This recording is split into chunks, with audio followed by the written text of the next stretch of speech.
미가서 첫 번째 시간입니다. 오늘 말씀은 미가서 서론입니다. 미가서 5장 2절부터 4절 말씀을 합독하고 미가서 서론을 보도록 하겠습니다. 그럼 미가서 서론을 보기 위해서 오늘 미가서 5장 2절부터 4절 말씀을 합독하도록 하겠습니다. 베들레헴 에브라다야, 너는 유다 족속 중에 작을지라도 이스라엘을 다스릴 자가 내게서 내게로 나올 것이라. 그의 근본은 상고에 영혼에 있느니라. 그러므로 여인이 해산하기까지 그들을 붙여 두시겠고 그 후에는 그의 형제 가운데에 남은 자가 이스라엘 자손에게로 돌아오리니 그가 여호와의 능력과 그의 하나님의 여호와의 이름의 위엄을 의지하고 서서 목축하니 그들이 거주할 것이라. 이제 그가 창대하여 땅끝까지 미치리라. 아멘. 미가서가 중요한 이유 중에 하나가 오늘 이 부분이라고 보시면 됩니다. 베들레헴 에브라다야, 너는 유다 족속 중에 작을지라도 이스라엘을 다스릴 자가 내게서 내게로 나올 것이라. 메시아가 나온다는 거죠. 결국은 하나님께서 멸망을 선포하고 심판을 선포하고 또 어떨 때는 멸망의 위기 가운데 있지만 결국은 하나님께서 다시 뭐 하시겠습니까? 회복시키시겠다라는 부분들이 있습니다. 자, 우리가 미가서의 좀 기본적인 예를 보면요. 저자의 이름을 따서 이제 제목을 미가라고 했습니다. 그래서 히브리어 원문에는 미카라고 되어 있는데요. 이 미카는 누가 여호와와 같으리요라고 하는 뜻의 미카야후의 단축형이라고 보시면 돼요. 그러니까 미카야후라는 단어가 그걸 이제 줄여서 미카라고 하는데 그게 누가 여호와와 같으리까? 여호와 같은 신이 없잖아요. 오늘 여호와와 같은 신이 없다는 사실을 기억한 여러분 되시기 바랍니다. 저자는 당연히 이제 뭡니까? 미가인데요. 가드 모레셋 지방에서 목축업자 집안 출신으로 여겨지는 선지자 미가가 저자라고 봅니다. 그래서 미가 3장 12절의 내용을 예레미야가 인용했습니다. 그때 미가가 저자라고 이렇게 하기 때문에 예레미야 26장 18절에 나오거든요. 그래서 미가의 저자를 우리는 이렇게 공식적으로 하죠.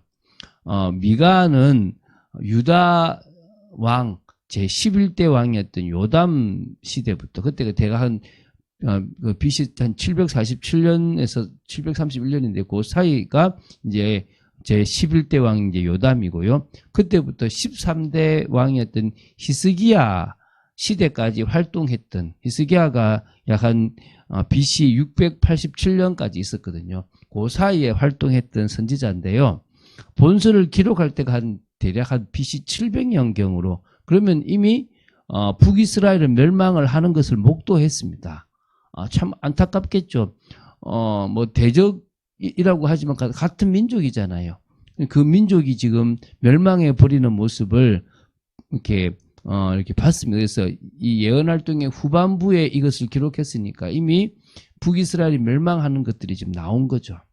자, 뭐 수신자는 당연히 남북 이스라엘 백성들입니다. 그 당시 불의와 타락이 누적되어 이제는 끝내 돌이킬 수 없는 그런 상황까지 가버린 그런 존재들이죠.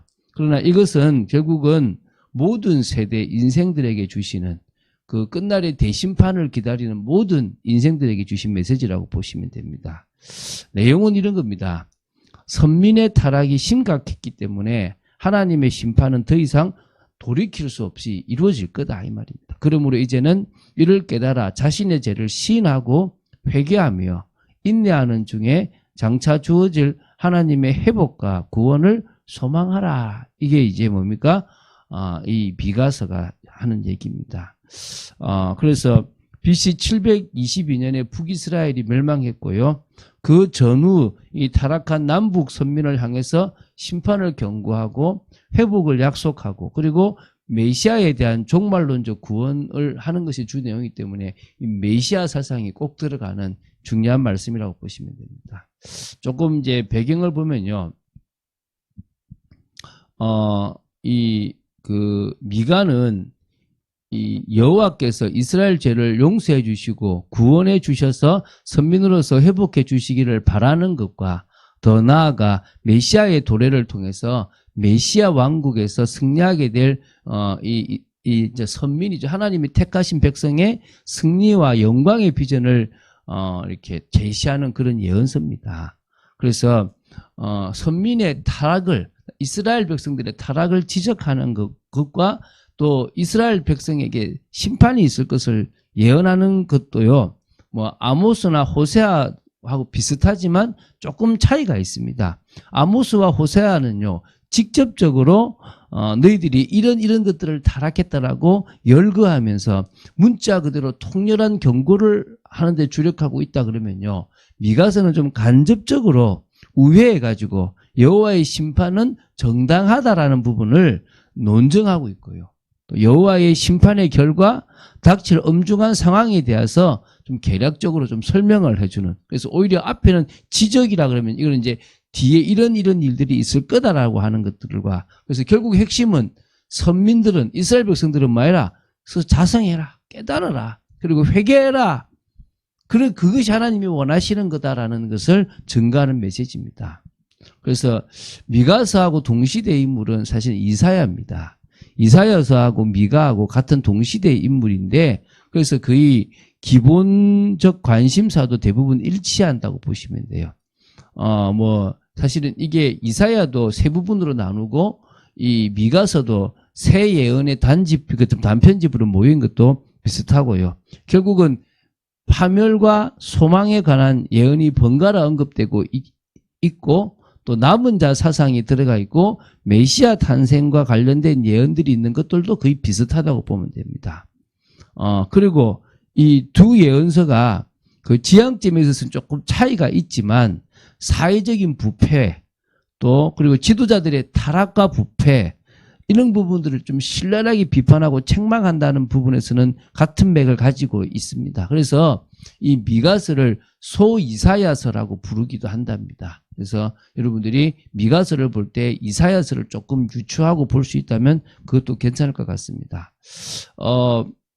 이게 이제 좀 배경을 좀 말씀드리면, 여러분 북이스라엘과 남유다가 각각 여로보암 2세인 BC 793년부터 753년, 또 그 남유다는 우시아 왕인데요, 791년부터 739년 요때가 가장 전성기라고 보면 돼요. 다윗 다음으로 가장 평화의 좀 어떤 그런 최고 절정기라고, 그러니까 다윗 시대만큼은 아니지만 꽤 누렸던 시대입니다. 왜냐하면 그 당시 공격을 늘 해왔던 아람이 아수르에 의해서 이렇게 멸망을 당하고 핍박을 받으니까 이쪽으로 내려올 힘이 없게 되므로 여기가 평화의 시기가 맞이했다 그러거든요. 근데 이것도 오래 가지 못했어요. 결국 아수르가 이제 이렇게 이제 남하 정책을 펴서 북이스라엘 공격하고 나중에 남유다도 나중에 초토화시키는 그런 일들이 사실 있었거든요. 근데 그 아주 황금기 이 평화의 시대를 보내면서 어떤 일이 벌어졌겠습니까? 타락이 일어났다는 거예요. 영적으로 타락이 일어났고 또 사회적으로 타락이 일어났다는 거예요. 다시 말하면요, 여호와에 대한 신앙을 벌써 버리고 가나안 원주민들이 섬겼던 신들뿐만 아니라 나라들과 교류하면서 그 나라 신들을 다 가지고 와서 여호와 신앙에다가 짬뽕을 시켜가지고 이 신앙을 가지고 있었고요. 그 정도가 아니라 이 도덕적으로도 심각해가지고 결국은 가진 자들이 더 가지면서 이 없는 자들을 약탈하고 고통 속에 빠뜨리는, 한마디로 말하면 아주 심각한 그런 영적과 사회적, 종교적, 정치적인 시대가 되어졌다는 것입니다. 근데 그러면서도 이제 진짜 힘 있는 조금 이 약삭 빠른 이런 부유층이나 세력가들은 아수르에 붙든지 아니면 그걸 대적할 수 있는 애굽에 붙든지 결국 자기 살 길만 찾아갔던 그런 시대입니다. 그때 이제 이 미가가 뭘 했습니까? 여호와의 심판을 선포했는데, 심판을 선포하는 중에 북이스라엘은 이미 멸망해 버렸단 말입니다. 그리고 남유다 역시도 이제는 이 심판을 하나님께서 철회하실 마음이 없고 집행하시려고 하는 겁니다.